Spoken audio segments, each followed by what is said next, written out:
Облыс әкімі Бердібек Сапарбаев көктемгі су тасқынының алдын алу дайындығын пысықтады.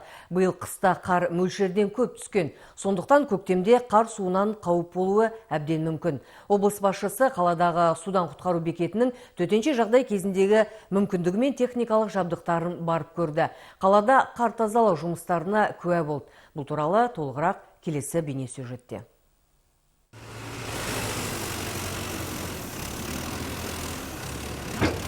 Қала көшелерін қардан аршу жұмыстары көктем шыққанша жалғаса береді. Су жүретін барлық құбырлар үнемі бақылауда болуы тиіс. Ол үшін коммуналдық мекеме қызметкерлері ғана емес, тұрғындардың өздері де атсалысуы керек. Әрі жеке тұрғын үйлер аумағын қардан үнемі аршып отыру қажет.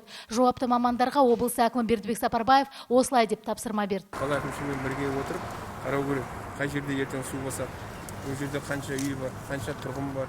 Ертең ана жерде су басатын болса, олар қайда барады? Көшені халықтарға түсіндіріп айту керек. Просто мамандар бірге есептеу керек, қанша қар бар. Ертең қалай болады? И прогноз.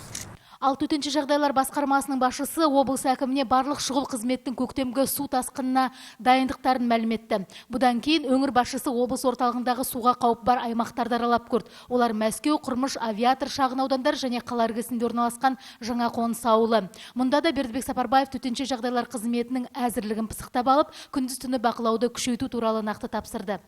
Самый опасный участок где? Здесь, да? Подтопляемый? Да, Москва. Москва, да? Ежегодно так? Ежегодно, да.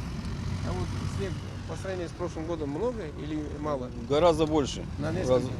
Раза в 3, наверное, больше. Көктемде суға кету қаупі бар Мәскеу ауданындағы 36 көшенің барлығы дерлік қардан тазаланған. Ал Құрмыштағы 37 көшенің қазір тек 10-ның ғана қар аршылған. Мамандардың айтуынша бүгінгі күнге дейін қаладан 130 мың тонна қар шығарылыпты. Осы жұмыстарға тартылған 14 мердігер ұйымның 100-ге жуық арнайы көліктері бар. Айгүл Байменова, Самат Қалекенов, Қазақстан, Ақтөбе.